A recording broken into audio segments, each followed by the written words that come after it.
প্রধানমন্ত্রীর সরকারি বাসভবন গণভবন এখন জুলাই স্মৃতি জাদুঘর। তাই প্রশ্ন উঠেছে, নতুন প্রধানমন্ত্রী থাকবেন কোথায়? 12 ফেব্রুয়ারি ত্রয়োদশ জাতীয় সংসদ নির্বাচনে ভূমিধ্বস বিজয় পায় বিএনপি। ধারণা করা হচ্ছে দলীয় প্রধান তারেক রহমানই হবেন নতুন প্রধানমন্ত্রী। দীর্ঘ 17 বছর লন্ডনে নির্বাসিত জীবন শেষে দেশে ফেরেন বিএনপি চেয়ারম্যান তারেক রহমান। ওঠেন গুলশানে মায়ের বাসা ফিরোজার পাশে 196 নম্বর বাড়িতে। আবাসিক এলাকায় সরকার প্রধানের নিরাপত্তা ও গুলশান থেকে সংসদ ভবনের দূরত্ব বিবেচনায় প্রধানমন্ত্রীর বাসস্থান পরিবর্তন হতে পারে বলে ধারণা করা হচ্ছে। নতুন প্রধানমন্ত্রীর বাসভবন কোথায় হচ্ছে এই নিয়ে বিএনপির দলীয় সূত্রগুলো থেকে কিছু জানা না গেলেও গৃহায়ন ও গণপূর্ত মন্ত্রণালয় বলছে, প্রধান উপদেষ্টার বাসভবন যমুনাকেই নতুন প্রধানমন্ত্রীর বাসভবন হিসেবে প্রস্তুতি নিচ্ছেন তারা।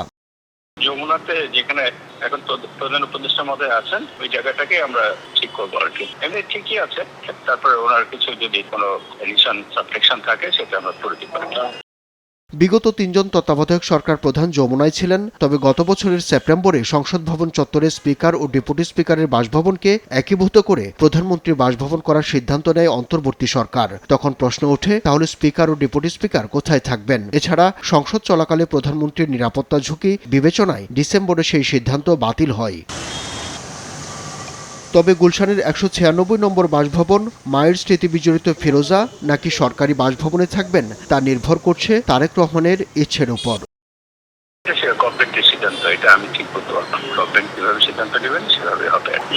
আমাদের সেরকম হেয়ার রোডে অবস্থিত যমুনার পাশেই 29 নম্বর ভবন বিরোধী দলীয় নেতার জন্য নির্ধারিত। 1991 থেকে 96 সাল পর্যন্ত তৎকালীন বিরোধী দলীয় নেতা শেখ হাসিনা এবং সবশেষ 1996 সালে বেগম খালেদা জিয়া উঠেছিলেন এই সরকারি বাসভবনে। এরপর 2001 সাল থেকে এ পর্যন্ত কোনো বিরোধী দলীয় নেতা এই বাড়িতে ওঠেননি। তবে নির্বাচনের আগে জামায়াতে ইসলামের শীর্ষ নেতারা বলেছিলেন তারা কেউ সরকারি গাড়ি বাড়ি ব্যবহার করবেন না। আব্দুল্লাহ শাফি, সময় সংবাদ, ঢাকা।